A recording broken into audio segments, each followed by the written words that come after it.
Hello and welcome to the Operation Show where we simplify faith and finance.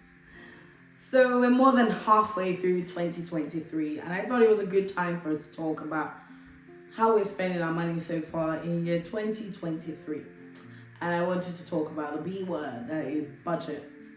I know lots of people try to avoid this, but it's one of the best ways to actually stay on top of your finances, or at least know what you're spending your money on. The starting point for budgeting is actually knowing how much you earn. I know this sounds very simple, but it is actually one of the most important things. I speak to lots of people and they actually say to me, okay, I don't bother opening my payslip. I find this a bit surprising because I think it's one of the most important things that you need to do. Understand what deductions come out of your salary and also understand what your tax code is. Know whether or not you're on the correct tax code or not. If you don't know what your tax code means, Google is your friend. And if Google doesn't explain it well, pick up the phone and call HMRC. They would actually be more than happy to help you and explain to you. It's very important that you actually check every month that your workplace is deducting the right amount from your salary every month. Of course, we budget and we spend what we get in our bank account, and that is our net salary. Now, for me as a person, I work using cost buckets. I call them cost buckets just because it's easier to work that way.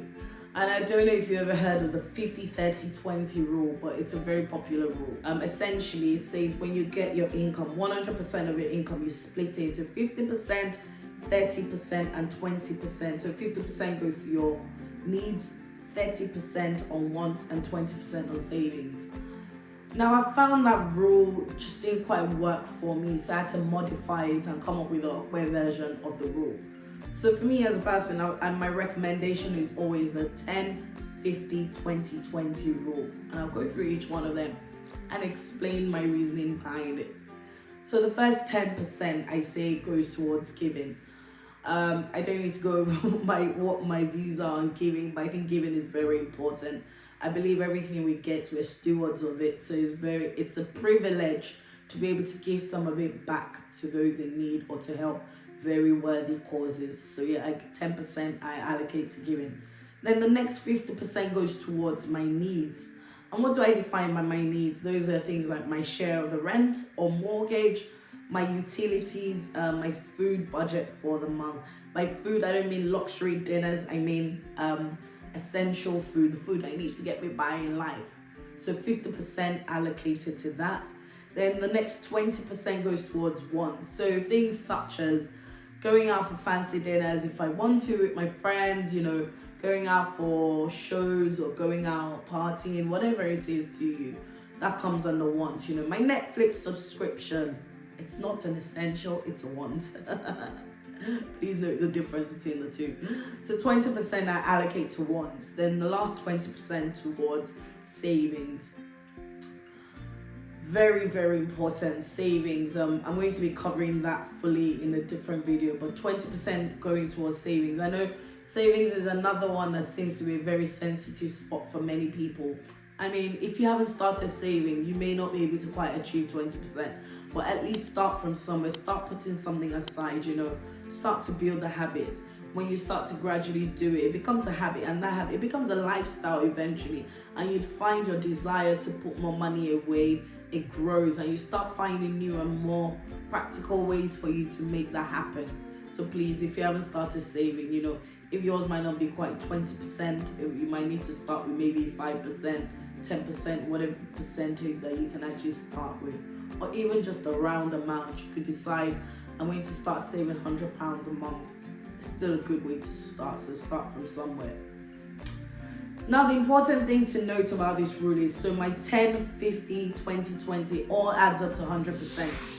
If it's more than 100%, it means I'm spending more than I'm earning. Remember, it's 100% of the income. And if it's less than 100%, it just means I'm not fully allocating my money correctly. And for me, the whole point of doing a budget is I want to know what my money is going into. So if I do my budget and I find I have a surplus at the end of the budgeting on my spreadsheet, whatever tools you use, I'll just allocate that excess to savings. So it just means you have a bigger share that you're saving. So thumbs up for that. the practical thing about life is, we go through different seasons and different stages in our lives. So it means these rules don't always work. So sometimes we need to flex these budgets. So for example, there was a season in my life when I didn't quite use 10, 50, 20, 20. I found it was easier for me to do because I was spending less on my needs, and I had a midterm project that I was working towards. So it meant I needed to save more. So it meant I probably worked on maybe 10, 40, 30% of my savings and 20% of my wants, or something even a bit more aggressive. So, say for example, you're working towards a life event like a wedding, you're planning a wedding. You might need to actually do maybe 40% savings. It means you need to reduce your wants and your needs. So of course, something needs to give way. Also, I mean, after having a child, for me as a person, I've found hitting 20% target for savings, it seems a bit of a stretch at this point in my life. So, I've had to cut back a bit. I'm able to do 15% at the moment. The aim is to get to 20% minimum. But, at this point in my life, I'm doing maybe 13 or 15%, round about that.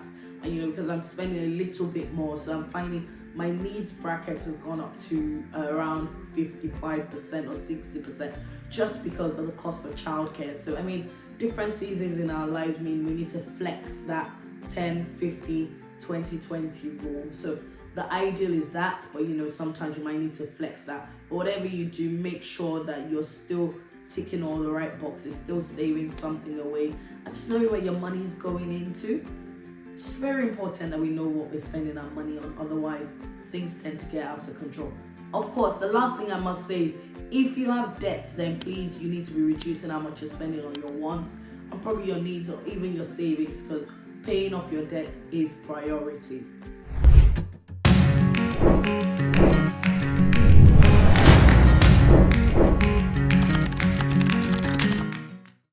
If you haven't subscribed to this YouTube channel, please subscribe so you're one of the first people to know when the next video drops.